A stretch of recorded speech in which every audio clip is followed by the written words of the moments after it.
What is up guys? My name is the Eagle Source, proudly presenting the second episode of my Farewell to Mag series. Very sad to see this game go, but as you know, if you watched the first episode, bringing this series to my channel just as a vague excuse basically to get back into the game, play a few more matches just before the game is put to rest by s.v.e.r and the servers are shut down. So, it occurred to me in the previous episode that the whole kind of playing suppression thing doesn't really work. This game is a game that prides itself off of objective-based gameplay and teamwork. So it doesn't really make sense to play the game type that has the least amount of objective play and teamwork. It makes sense to play game types that do have that. So that's what this game is all about in the end. And I want to share this game in the best light possible, and really the most fun you can have in this game comes from playing objective-based game types. So that's what I'm doing here today. I'm playing the simplest of the objective-based game types. It's very straightforward. Behind me and 30 meters away, there is Objective Alpha. That is my objective. We have a team of 32 on my team and a team of 32 on the enemy team. And basically what will happen is, my team will, there are two squads basically on each side of the map. Two squads on each side will defend or attack Alpha, and a further two squads on each side will defend/attack Bravo. In my case, I'm on the defensive side, so my objective is to defend, and I will be defending Alpha primarily. Obviously, the idea is that you defend everything. You don't want to, you know, if the team manages to secure, and that does not mean just sort of gets to, you have to arm an electronic charge, and the electronic charge has to effectively detonate. If the enemy team manages to do that on both objectives, that is a grenade that didn't appear on my map. If the enemy team manages to do that on both objectives, then they will move on to Objective Charlie, which is in that big tall building over there. Then they have to set an explosive at Objective Charlie. If it blows up, the attacking team wins. That is the attacking team's objective. Obviously, I'm on the defensive team here. The defensive team's objective is basically to stop the attacking team from doing that.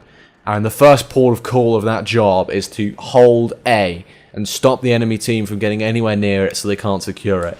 Bravo is the other side. Obviously, I'm in Bravo squad. Alpha and Bravo squad defend Objective Alpha. Charlie and Delta squad defend Objective Bravo. Charlie and Delta squad are not doing a good job because that objective is completely taken over by enemy forces. If I look at the map, you'll see that there are teammates nowhere near that objective. So the attacking team has almost 100% control, I'm sure, of that objective right now, which is not where you want to be as a defensive team. So right now it's even more paramount that we hold this objective, keep them off it, so that we don't get pushed back to Charlie. That is not something I want to see happen, because I have a feeling that the teams on both sides, I have a feeling that the team on the two Valor squads, so we're playing against Valor today, I have a feeling that the two enemy squads on the other side are really well organized, clans, that kind of thing. So I do not want to get pushed back to Charlie under any circumstances. That would cause a lot of trouble for my team. And really, Mag is ultimately about your win-loss, getting your wins, and contributing to the team effort. I'm going to pick this guy up, get my 20 XP. That Frago bonus, if you just saw that. If you're interested, basically what it is if you complete objectives, you know, revives, kills, that kind of thing, close to an objective set by the squad leader, who's this mimetic glitch guy. If you complete objectives set by the squad leader, you get double the XP. You get something called a Frago bonus. Basically, it's an incentive to stick around the objectives more. And it's a very kind of innovative thing that they did in this game. I wish other games would do this as well. As you can see, that objective is now blinking red, so the friendly team is in the process of securing Objective Bravo back from the enemy, which is fantastic news. At least it was fantastic news until the enemy just took it back. Anyway, I'm sure they'll get their shit together and take that objective back. I'm sure they will. We'll see. I don't know. Anyway, I'm going to keep trying to slay, keep trying to hold them off. This little bunker here is a great defensive position. Gives you a lot of high ground, a big vantage point. Height actually means something in this game. So it gives you a massive vantage point over the enemy, because they've basically got to fight their way up a hill. So that gives you a very good situation. Right there, you saw an ammo dump. This game, something else I wish a lot of other games would do also. It has ammo dumps scattered around the map, so you can resupply without needing to ask for ammo continuously from some support guy. That's a really good feature. You can also resupply in the larger objective-based game types by hopping into an armored personnel carrier. That can also give you a resupply, give you extra rounds. I wish Battlefield would do that. MAG is just one of those games where it focused on function rather than spectacle, and I love games that do that. You know, yes, the game doesn't have the highest player count. It wasn't the highest commercial success. It probably spelled the death of Zipper Interactive, for all I know. But it got the fundamentals right. If the graphics were better and it appealed more to kind of a more casual audience, then this game would have been a huge success, because it got the fundamental gameplay mechanics absolutely spot on. Resupplying works well. The game types work well. They've got a really high player count with netcode that works very, very well.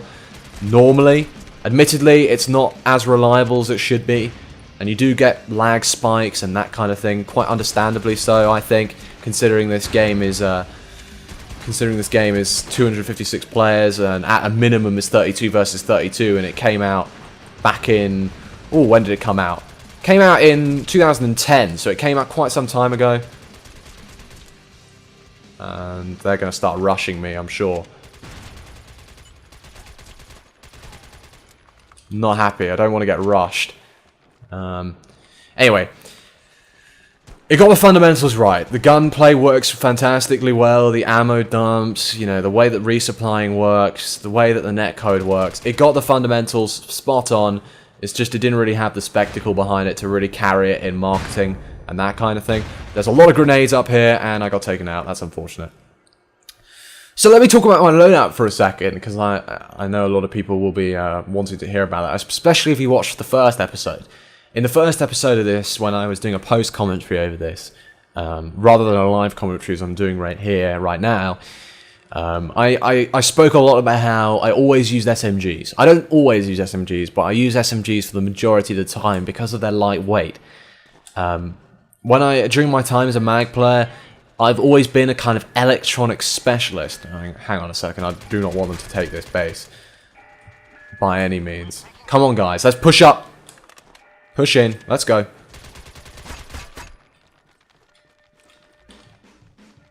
Oh, got the deactivate. Really not happy about that. Anyway, I wanted to just... sorry about not speaking for a little bit and taking a quick pause. I wanted to just duck out a bit and make sure I got that objective back. So that's where that comes from. Not happy with this at all. What's going on right now is the enemy team is really pushing my objective hard. And as you can see, Bravo's red. That, of course, means it's held by the enemy. And I do not want, under any circumstances, my team to lose this game, because that's what MAG is all about. It's about win-loss at the end of the day. Anyway, my loadout. Let's talk about that. So, I've always used SMGs a lot because I am an electronic specialist. That was always my kind of niche in this game. That was how I specialized myself. You always specialize in this game in one way or another. And my specialty was always electronics. I always carried motion sensors and sensor jammers that were fully upgraded, so my entire team could piggyback off my electronics, and you know, see all the guys I picked up on my motion sensor and my acoustic locator and that kind of thing. That was always my specialty. And you could basically, the reason why I used SMGs a lot is because you can just carry more. You can carry more electronics. So this game, the loadout system, I know a lot of other loadout systems, you know, pick 10, that kind of thing. This game operates on weight. So the SMGs obviously have the lowest weight. And as a result, you can carry the most kind of explosives, the most equipment, the most electronics in my case, with you if you use an SMG. So that was where my love of SMGs came from. Now, the SMGs used to be a lot more powerful than they are at present. Got him in the end with a knife. The SMGs used to be a lot more powerful than they were at present. Obviously, the lighter weight needed to be balanced a bit better. Zipper Interactive are phenomenal with their post-launch support. They got it right in the end, although it did take a little bit of time to get it just right. So, I mean, they got it in the end, except now the SMGs don't have the killing power that they used to. So I decided to swap over to the assault rifles to give me a bit of extra range, a bit of extra damage, and it's been working wonders for me. I'm not using a sensor jammer anymore, so I'm not impervious to enemy radar and that kind of thing, but I am I still have my motion sensor, so I still know where the enemies are at, the ones that don't carry sensor jammers, that is. I still know where they... Oh, hello, there's a guy arming this objective. Not on my watch, you stupid muppet. Let's deactivate this. What was I saying? I can still see where all the enemies are at, except I just can't defend myself from enemy charges, as it were. Oh, I got taken out by the knife there. I don't really know how, but that's okay.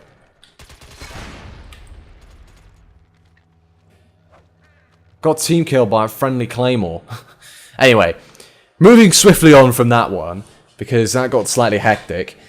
I'm using the assault rifles just to give me a bit of extra killing power, because at the end of the day, when you're playing games to show people, when you're playing games to post on YouTube, to throw up on YouTube, it's not about your score by any means. It's not about your KD. It's about making the game as entertaining as possible to watch.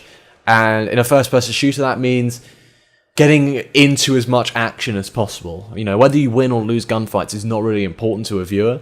Obviously, a big score is impressive, but the main thing is just getting into the action and getting the kills and fulfilling your objective and showing people how to play, you know? So I swapped and respect my skill set to better match assault rifles, just because I thought it would make the game a bit more entertaining, both to play and to watch. So that's what I'm doing. It's definitely been playing off for me. I'm getting a lot more kills than I would normally with my SMGs, with my traditional kind of setup. That is great. I love getting kills. I think everybody does in a first-person shooter. So that's where that comes from. Just wanted to clear that up, because a lot of people will know me as an avid fan of SMGs. It's not really the case anymore.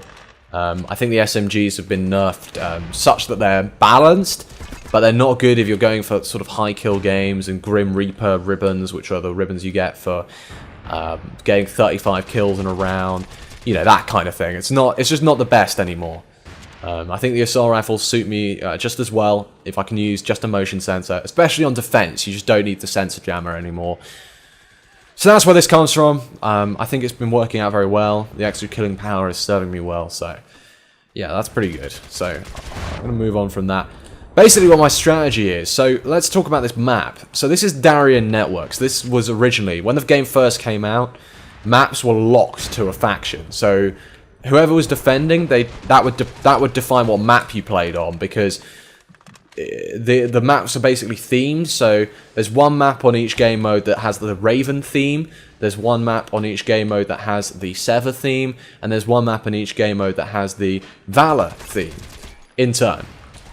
And the whole point was, depending on... Ooh, well, that guy took me out pretty hard there. The whole point was, you played... you basically played the map that reflected the defending team. So it gave you it kind of in a way gave each faction a sense of identity in every match that they played. But what it meant is that the neglected faction, which was, oh for flip's sake, that guy just clipped me. I don't know how he managed to get the kill on me. A lot of the maps were neglected, basically, so they randomized it in the end to reflect the really low player count.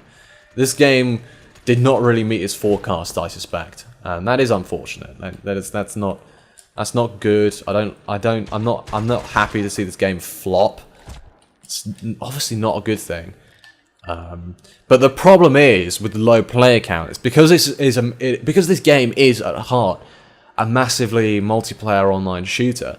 What you end up with is you have, whereas previously you had sort of connection-based matchmaking, so right at the beginning of the game when the player counts were much higher, if you were a European player, you tended to get matched up into games with other European players. Now that the player count is so low, the game's matchmaking engine just doesn't have that choice anymore. So you play with people from Asia and Europe, and it's really thrown the servers out of whack. At least that's how it seems. So you end up with some really dodgy hit reg, you end up with some, you know, sniper shots around walls, you end up with bending bullets, you know, that kind of thing. And it's not the end of the world. 95% of the time, the netcode in this game works phenomenally well.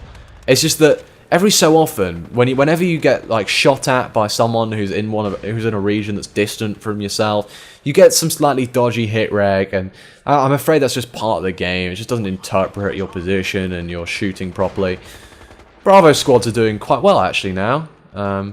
They've suddenly decided to actually do something, and they are doing some work.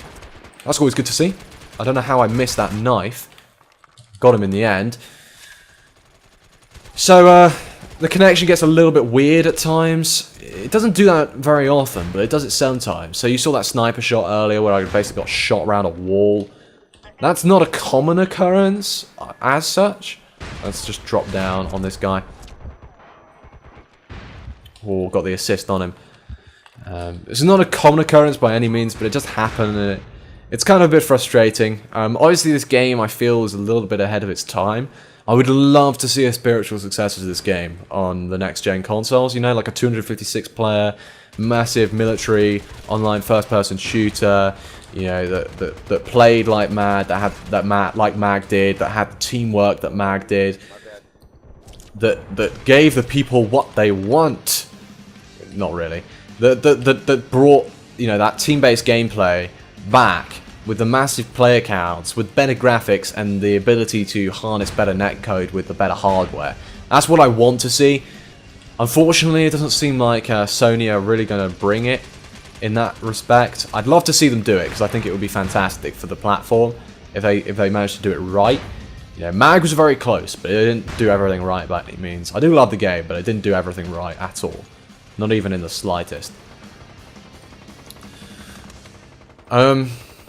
So, nothing really more to say. Obviously, Gamescom has been happening recently, so I was half expecting a lot more from Sony at Gamescom, but obviously they've got to defend, they've got to divide a lot of their content and a lot of their reveals between three conferences, because obviously they've got the Tokyo Game Show in mid-September that they need to account for, as well as Gamescom and E3. So they're probably dividing up their content quite a lot, but I would have liked to have seen a lot more from Sony at Gamescom, because I know that's the one that people will be watching. That's the European one, and I just wish that, you know, for me, Microsoft did the best job at Gamescom.